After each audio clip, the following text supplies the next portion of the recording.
So this is it. The final video in the Pixar marathon. And so I figured I'd end things off with a top 10 list since I haven't done a top whatever number list since my top 6 best and worst movies of 2017. So here goes nothing. To make things more fair with this list, I've decided to pick one film per franchise, if they did get sequels. And since I've already said my thoughts on each film in the previous videos, I won't go on and talk about them for long. So let's begin. This is my top 10 favorite Pixar films. Number 10. Ratatouille. For Brad Bird's second movie at the studio, he made a film that took an idea and made something truly interesting with a rat wanting to cook with humans and doing it secretly, and that's a pretty creative idea. What makes this film special is that it's set in Paris, and in the animation, the place looks beautiful. Though if there's anything the film missed the chance of doing, is what this video on YouTube showed. You serve me shit like that, take your jacket and fuck off! What the fuck are you doing? Where's the lamb sauce? And even the other stuff like getting to know the characters, like all the other chefs in the kitchen, and something that's an issue with Skinner, wanting to brand Cousteau and make it look like he's a sellout. I don't think he should have been put as the boss for that reason. Other than that, Ratatouille is a pretty enjoyable film, and I really like seeing the moments where there's cooking being done, and the music in those moments are really great. Number 9. Cars 3. As I've stated in my video on the film, I consider this to be the best film in the Cars trilogy. It did what needed to be done. Sure, it's considered to be one of Pixar's most decisive films ever, but the Cars franchise has always been a decisive thing with Pixar. Whether you love it or hate it, some people can't deny it has some success. And hey, the games are pretty good, even if they're pretty standard racing games. The same issue that comes from Skinner in Ratatouille is here with Mr. Sterling, trying to make McQueen a sellout, but he's only doing it so McQueen can continue his legacy.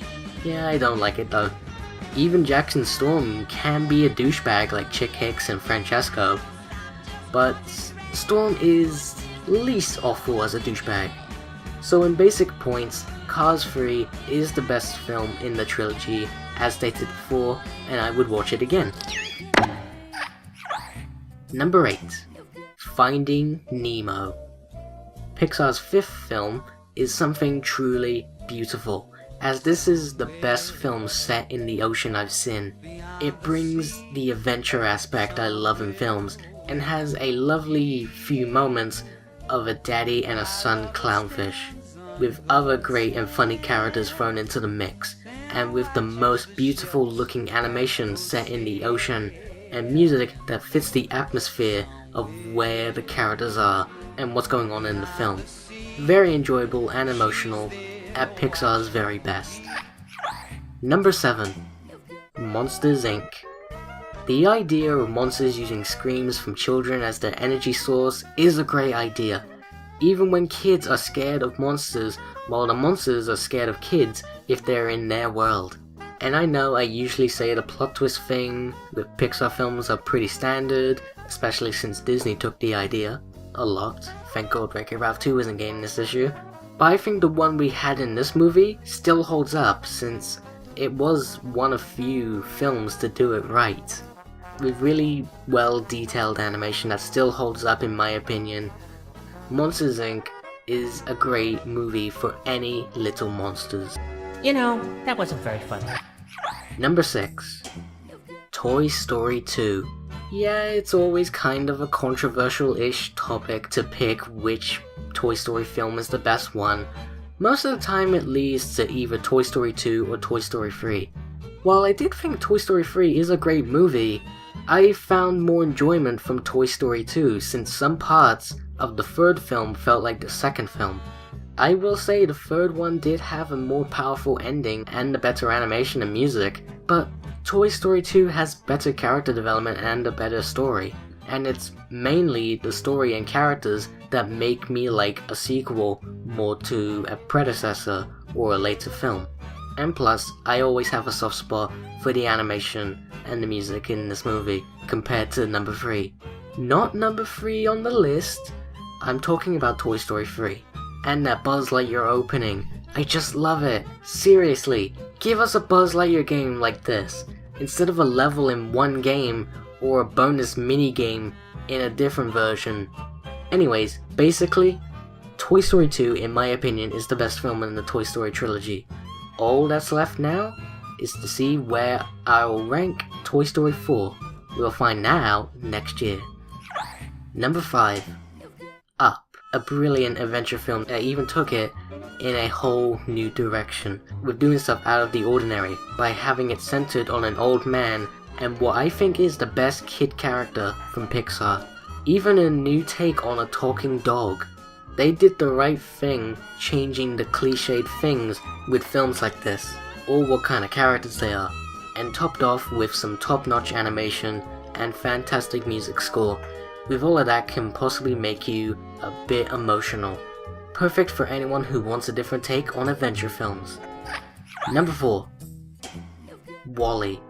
Much like Up, WALL-E also takes a different direction with what kind of story it is, since this film is a love story.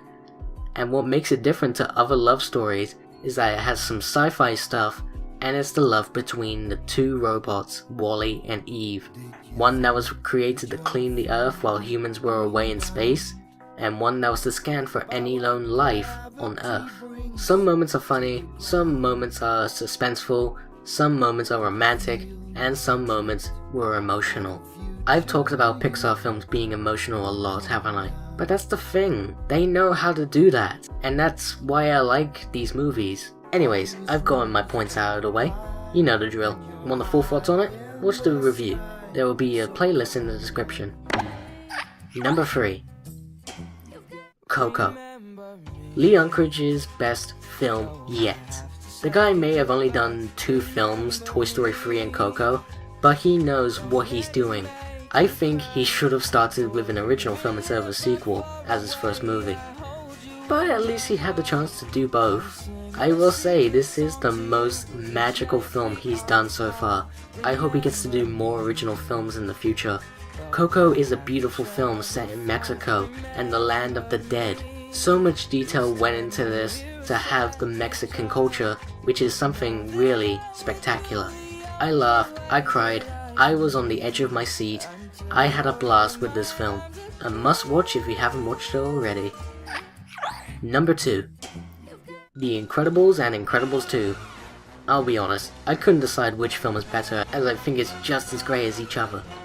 I will say some things The Incredibles did was better than Incredibles 2, like the villain and even some scenes like, "Where's my super suit?"